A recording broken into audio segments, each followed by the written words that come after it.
Everyone, good morning. আশা করি আপনারা সকলে ভালো আছেন।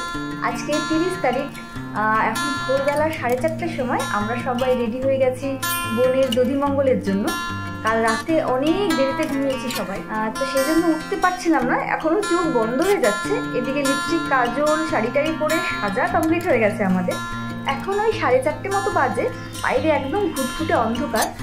দধিমঙ্গলের পর আবার জল সইতেও যেতে হবে। তো যাই হোক, যেটুকু পারি আপনাদের সাথে অবশ্যই শেয়ার করব। আপনারা আমার সাথে থেকে ভিডিওটা দেখতে থাকুন। চলে আসছি,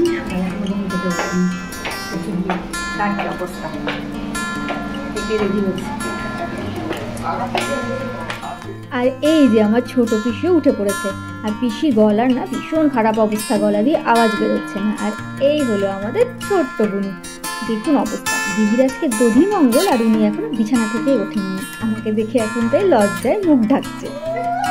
এখন কিন্তু দধিমঙ্গলের অনুষ্ঠান শুরু হয়ে গেছে, আর আমার মা মানে কনের বড় মা এখন কনেকে আশীর্বাদ করছে। এরপর কনে খাবে দই চিড়ে, আর এই জল মাপার নিয়মটাও কিন্তু এখন ওকে পালন করতে হবে। তো ও বসে বসে এই নিয়মটা পালন করুক, আর আমরা এখন যাচ্ছি ভোরবেলা জল সইতে।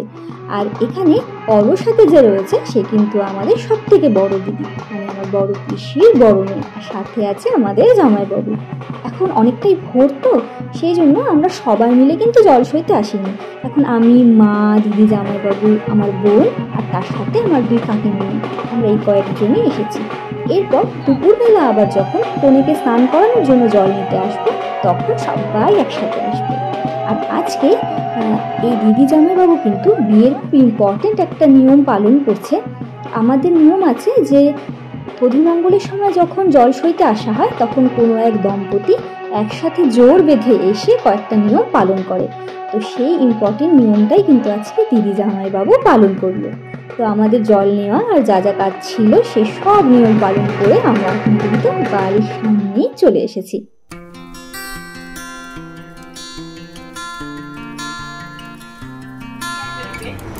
আর আমরা এখন খাচ্ছি 5:30 চা। এখন আমরা সবাই এখানে বসে একটু চা খাওয়া, গল্প, আড্ডা এইসবই করছি।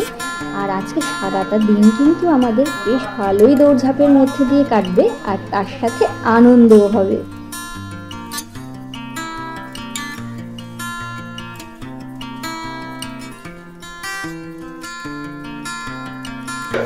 এখনকার মতো দধিমঙ্গল, সকালবেলার জল সইতে যাওয়ার এই নিয়মগুলো হয়ে গেছে। আমরা একটু বসে গল্প করলাম, সবাই মিলে আড্ডা, চা খাওয়া এই সমস্ত হলো। আর এখন আবার ঘরে যাচ্ছি, বাচ্চাগুলো ঘরে আছে একা। তারপর একটু পরে আবার যখন বৃদ্ধি হবে বা হলুদ ফোটা হবে তখন আবার আসবো, তখন আপনাদের সাথে আবার দেখা হবে। ঘরে এসে দেখছি উনি উঠে পড়েছেন, আর আমার মেয়ে মানে এদের বড় দিদি কিন্তু খুব ভালোভাবেই সামলেছে একে। এরপর আমরা সবাই কিন্তু ফ্রেশ হয়ে একদম সাজগোজ করে হলুদ ফোঁটা আর জল সইতে যাওয়ার জন্য একদম রেডি হয়ে গেছি। এখন আমরা এখানে দাঁড়িয়ে রয়েছি, একটু পরেই কিন্তু সবাই যাব জল সইতে।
যখন কোনো অনুষ্ঠানে অনেকদিন পর সবাই একসাথে হয়, আর তার উপরে যারা রয়েছে সবাই আনন্দ করতে ভালোবাসে, কিন্তু এই পরিস্থিতি হবে।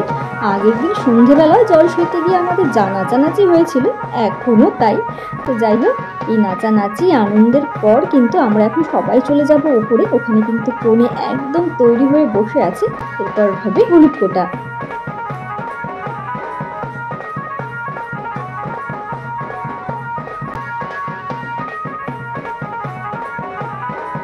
এখানে বোনকে দেখুন কি মিষ্টি লাগছে দেখতে। আমরা সবাই এখন এখানে চলে এসেছি। এখন হলুদ ফোঁটা নিয়মটা পালন করা হবে, আর তার জন্য যা যা প্রয়োজন মা এখানে সব কিছু নিয়ে বসে পড়েছে। মুখে পান দিয়ে যে হলুদ ফুটতে হয় সেই নিয়মটাই মা এখন করবে।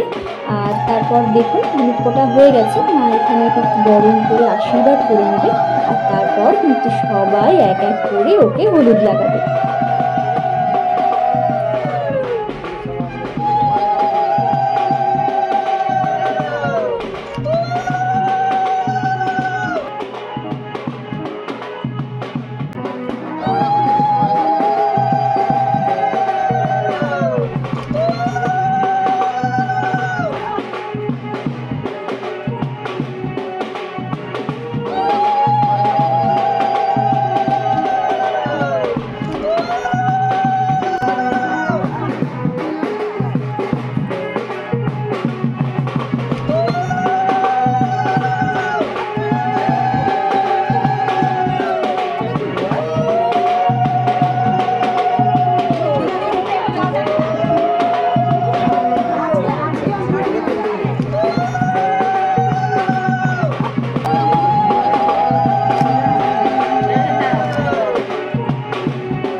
আমাদের সবার বোনকে হলুদ ছোঁয়ানো হয়ে গেছে, আর এখন ওকে স্নান করানোর রিচুয়ালটাই পালন করা হচ্ছে। আর মাত্র কয়েক ঘন্টা বাকি, এরপরই বোনের বিয়ে। ও নতুন একটা জীবনে প্রবেশ করবে।